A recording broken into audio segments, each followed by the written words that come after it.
Sejumlah jemaah haji mulai tiba di Indonesia seusai menjalankan ibadah di Tanah Suci. Salah satunya di Bandara Internasional Sultan Hasanuddin Makassar. Namun, sejumlah jemaah haji mencuri perhatian karena tampil glamor ketika turun dari pesawat. Kementerian Agama Provinsi Sulawesi Selatan mengatakan jemaah yang baru tiba ini berasal dari kloter 1 asal Kota Makassar.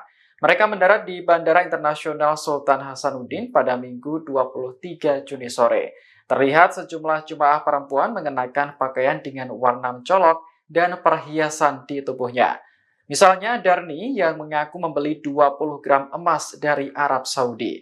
Menurutnya perhiasan tersebut dibeli sebagai kenang-kenangan dari Tanah Suci. Terkait pakaian yang dikenakan, Darni mengaku sudah disiapkan sebelum berangkat haji.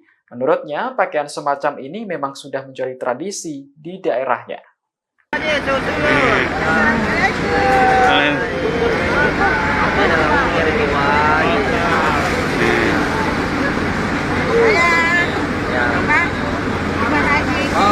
Ibu, gimana perjalanannya, Bu? Alhamdulillah baik, sehat, dan terima kasih atas segala pastinya, terutama. Ibu, kloter berapa yang tiba ini, Bu? Kloter pertama. Oh, asal mana rata-rata, Bu? Rata-rata dari Makassar. Makassar ya, Saya Bu? sendiri dari Bekasi. Oh, Bekasi ya, Bu. Sehat-sehat ini, Bu? Alhamdulillah sehat. Banyak mas-masnya, Bu? Nah, ini mau Mas Jakarta, Oh, Mas iya. Dubai. Oh, iya, siap. Ibu, bagaimana pelayanan di sana, Bu? Pelayanannya gimana, Bu? Alhamdulillah baik. Seluruh petugasnya. Dari petugas, dari persediaan konsumsi, semuanya sangat-sangat luas. Akomodasi.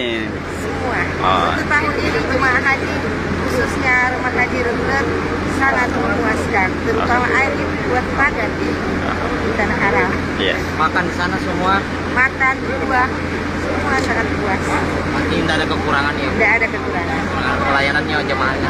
Pelayanannya haji reguler tahun 2024 ini sangat-sangat memuaskan. Siapa nama Anda, Bu Haji? Saya Ibu Rahmawati binti Abdul Hamid Nasa, kloter pertama dari embarkasi Makassar. Download Tribun X sekarang, menghadirkan lokal menjadi Indonesia.